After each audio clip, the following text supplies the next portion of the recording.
I got a lot of questions to my last video of my video settings when shooting with the phone, so I thought I would share them with you. First of all, I use an app called Blackmagic Camera. It's a very good camera app with tons of features, and the best part is that it's completely free. So let's dive straight to the settings. First, and probably one of the most important settings, is located here at the record settings, and that is the desired codec. Since we are trying to get most of our phone, I always shoot with Apple ProRes 422 HQ. The file sizes are massive, but personally I feel like it's crucial. You can also save a lot of space with H.264 or H.265, but I feel like I do notice the difference, especially in low light conditions. I also always shoot in 4K, just in case. Another super important setting is under color space. From here, you can actually choose the lock mode for ProRes. So I choose Apple Lock HDR. You could also choose Rec 709 if you don't really want to edit those colors later, but for optimal color grading, lock footage is the key. Pro tip: if you are going to film in portrait mode, you have to enable it from here first. And another thing that I like to do is to switch between 50 or 60 Hz to reduce flicker. 50 Hz when I'm in Europe and 60 Hz when I'm in the US, for example. These are some things you just have to know. From the same menu, you can also choose anamorphic de-squeezing if you are using anamorphic lenses. This is something that I'm planning to try out in the future, so good to know it's here. From the monitor settings, you can set your focus assist.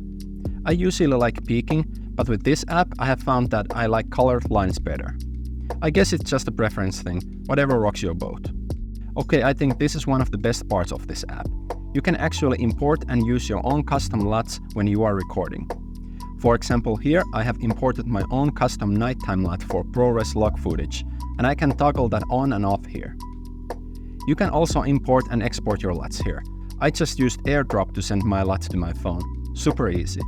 Just remember not to record the LUT to the clip unless that's what you are after. Remember, you can always do that later. Here's some sample shots from my last nighttime video, which I created using my night LUT. Since it is made for ProRes log footage, you can just slap it on and it pretty much works out of the gate.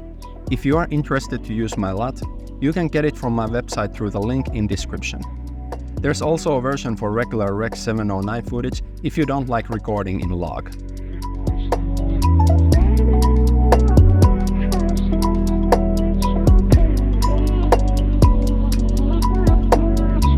The fact that you can preview your live footage with the LUT you choose makes your shooting so much easier. Big fan of this. And just for the basic shooting settings, here's where you set your frame rate.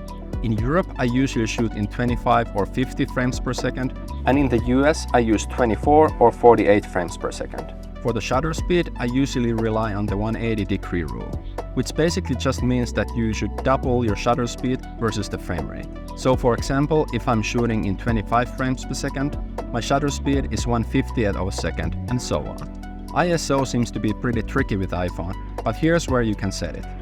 I guess the native ISO for the new iPhone is somewhere between 1200 to 1500, so I guess that's as far as I would push it if possible.